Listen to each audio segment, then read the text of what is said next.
So the topic I wanted to talk about tonight was a heart-centered perspective on karma, heaven, and hell. So karma is another one of those concepts from spirituality that's often misunderstood.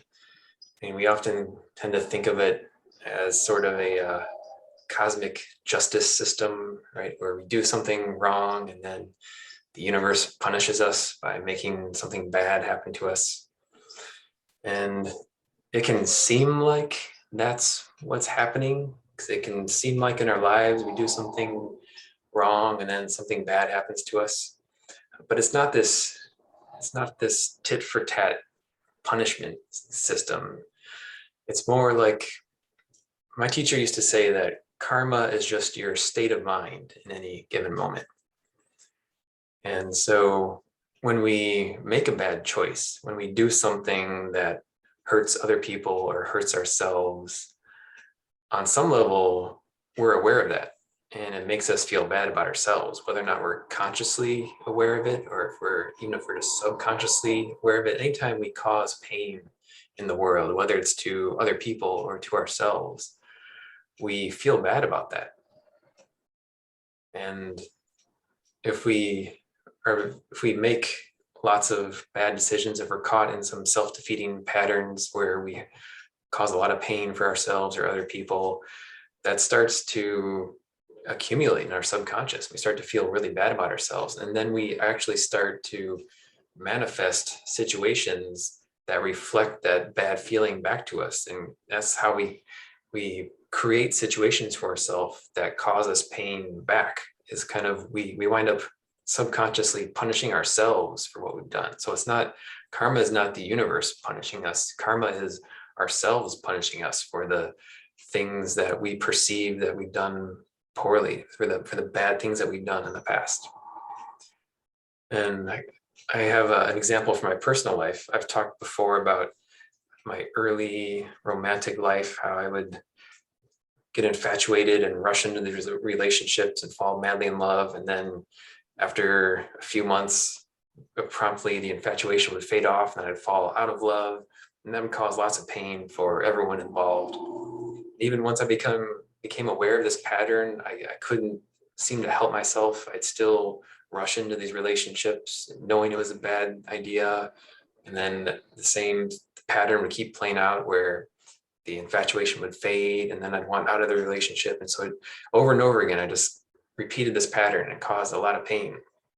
And as I was aware of it, I started having these thoughts, like feeling that someday I'm going to have to pay for this, right? That someday there's going to be a reckoning. Someday this is going to be revisited on me. And lo and behold, someday, eventually, the tables did start getting turned. It actually happened with the same person over the course of a relationship. We were together for a long time, and I was trying to force myself to stay in it, even though my feelings had changed. So it led to lots of pain for her. And then we broke up, and then we got back together. And this time she was the one who was avoidant and not open. And I was insecure and anxious. And so that was the first time I started feeling a lot of the suffering in a relationship that I had inflicted on other people throughout my younger life.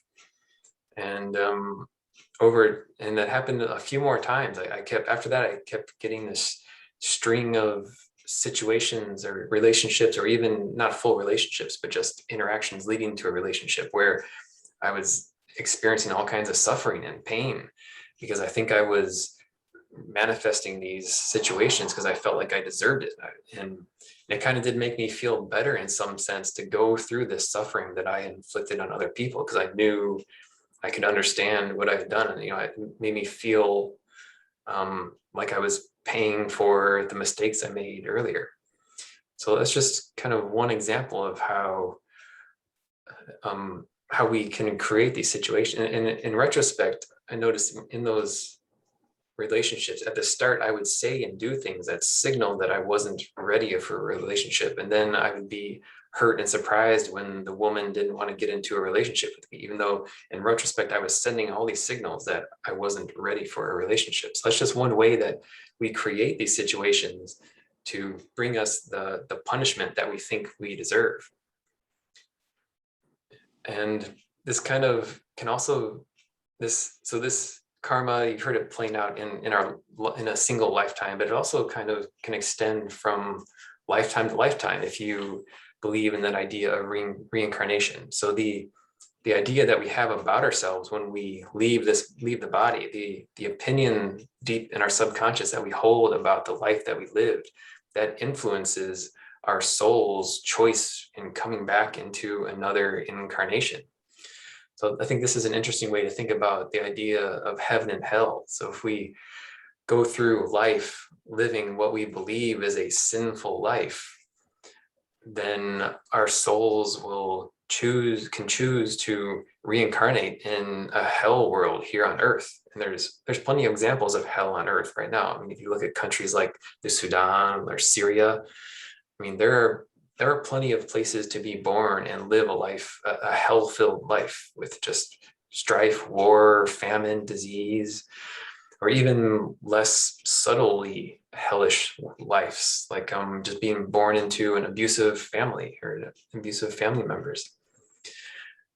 And but the main thing is it's how we believe about it, how we feel about ourselves, how we believe about ourselves. So if we feel that we've lived a sinful life, then we're probably going to make ourselves incarnate in a life that's going to punish us.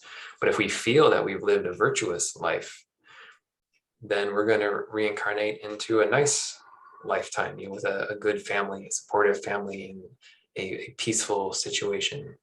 And so this is where it comes back to all these ideas about loving ourselves, because how we feel about ourselves is our main determination of our karma in any moment. And so I think, like Courtney, like you asked last week about having shame about ourselves. And I want to clarify that a little bit, because I just heard an interesting idea from Gabor Mate. If you've heard of him, he's a well-known expert on trauma.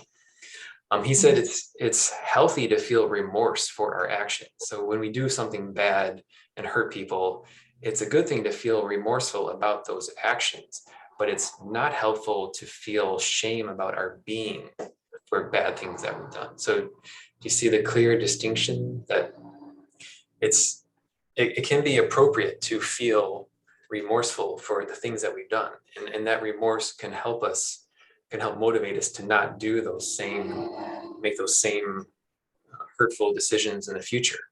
But it's important to realize that even when we make bad decisions, like I've talked about before, we make those bad decisions that cause pain for ourselves and others when we have core wounds that we haven't resolved.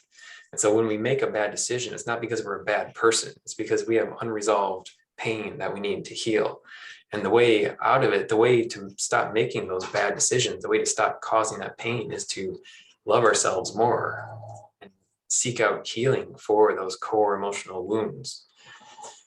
Because when we, like, in that article I sent the link for that I wrote, the more we love ourselves, the more we create positive thoughts that help us make good choices for ourselves and for other people around us.